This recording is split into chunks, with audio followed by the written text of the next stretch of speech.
per sederti al pianoforte e cantare due canzoni in riva al mare.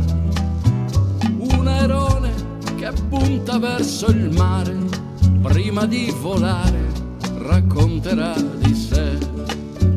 Isolina alla musica nel sangue, nell'Havana di Ibrahim Ferrer.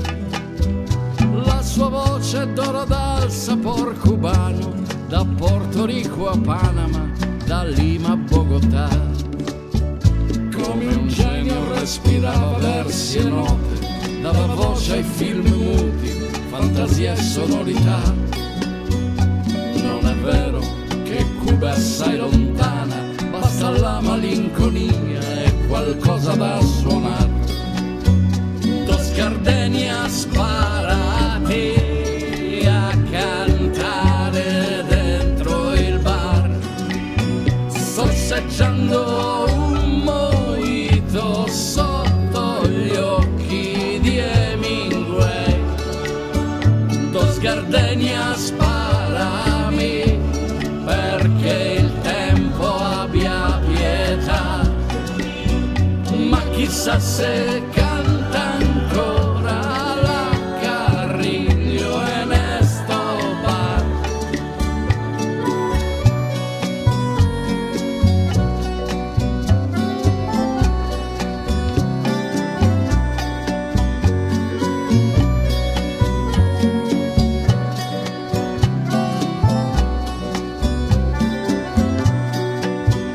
Una striscia intensa segna all'orizzonte come un'oasi sterminata in mezzo al mar. Isolina è una fanciulla innamorata che sceglie un suono astratto e lo riesce a seguire, mentre il bodeghita del medio all'Havana versa Cuba libre musica a go-go.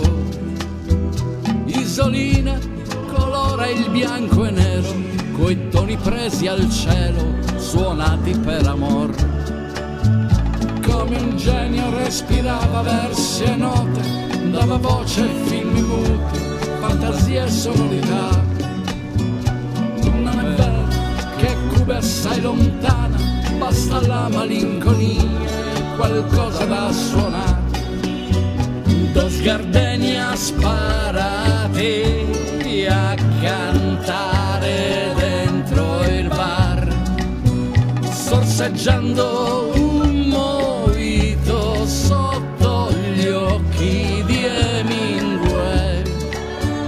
Dos gardenias sparami perché il tempo abbia pietà, ma chissà se cantano